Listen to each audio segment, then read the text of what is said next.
Welcome. What I want to do today is show you how to add and subtract some positive and negative numbers. So the first thing we need to understand about, at least when we're dealing with subtraction, is that subtraction is not cumulative, meaning we can't subtract one number, like we can't say 5 minus 3 is the same thing as 3 minus 5, like we can say 3 plus 5 is the same thing as 5 plus 3. Did I lose you? Let me go and write it down. We know that 5 plus 3 is equal to 8, and 3 plus 5 is equal to 8. But 5 minus 3 is equal to 2, and 3 minus 5 is equal to negative 2. So here, order doesn't matter, but for subtraction, it does matter.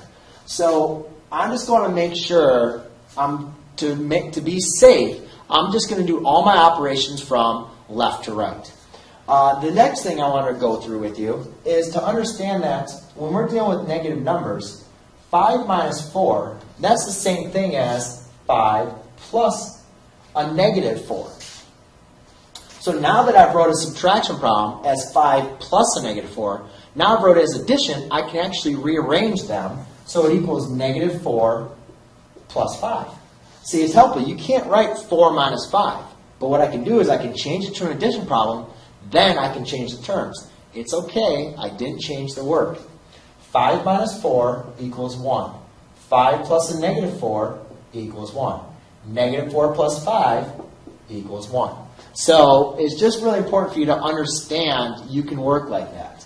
So the first thing I'm going to do is I'm going to take a negative 33 and add it to a 34.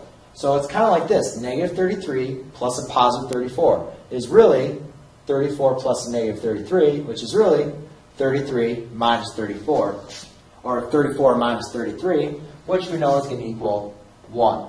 Then I have minus a negative 47. And the way that I always like to deal with, negatives is whenever you have a double negative, that's going to turn positive.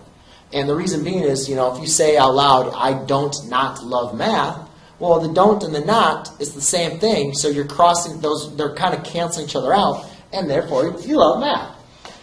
So 1 minus a negative 47 is what we call a double negative. So therefore, what I can do, and the other way to think about this is, let's say you want to make this an addition problem. So what would you do? You'd make it a plus. So you change it to a plus, and then the opposite of that sign, which would be a negative, negative, negative, would make it a positive. So it would be plus 47, which equals 48. And that's going to be your final answer for that solution. Thanks.